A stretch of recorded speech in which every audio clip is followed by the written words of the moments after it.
এদেশের রাষ্ট্র ক্ষমতায় আর কোন টেন্ডার বাসকে দেখতে চাই না। এদেশের রাষ্ট্র ক্ষমতায় আর কোন ভারতের দালালকে দেখতে চাই না। ইসলামকে রাষ্ট্র ক্ষমতায় নেওয়ার জন্য প্রস্তুত আছেন না? ইনশাআল্লাহ। ইসলামী আন্দোলনের মোহতারাম আমির পীর সাহেব চরমোনাই ঘোষণা দিয়েছেন, ইসলাম দেশ ও মানবতার পক্ষে এবার ভোটের বাক্স একটা হবে ইনশাআল্লাহ। আমরা স্পষ্ট ভাষায় বলেছি, এদেশে আমরা আওয়ামী লীগকে দেখেছি, এদেশে আমরা বিএনপিকে দেখেছি, এদেশে আমরা জাতীয় পার্টিকে দেখেছি, তারা কেউ মানুষের ভাগ্যের পরিবর্তন করতে পারে নাই, মুক্তিযুদ্ধের প্রকৃত চেতনা বাস্তবায়ন করতে পারে নাই। এবার একটা চেতনা বাকি আছে, যেই চেতনার নাম ইসলাম। ইসলামকে রাষ্ট্র ক্ষমতায় নিয়ে সব দুর্নীতি দুঃশাসনের অপসারণ করবো ইনশাআল্লাহ।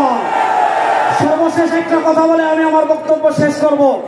আপনারা জানেন, সমাজের বিভিন্ন জায়গায় যখন দুর্গন্ধ ছড়িয়ে পড়ে, দুর্গন্ধ তাড়ানোর জন্য বাতাসের প্রয়োজন আছে না নাই?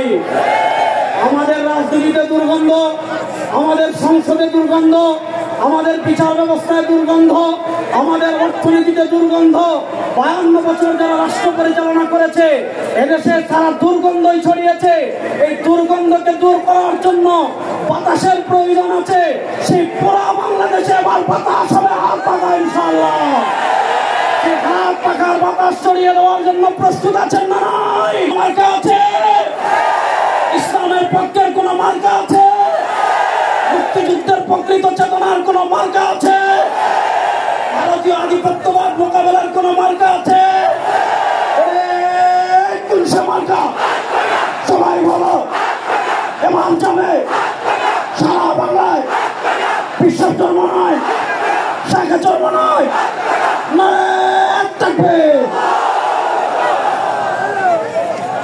সংগ্রামের সাথে বন্ধুগণ, আমরা বিষয় জানি।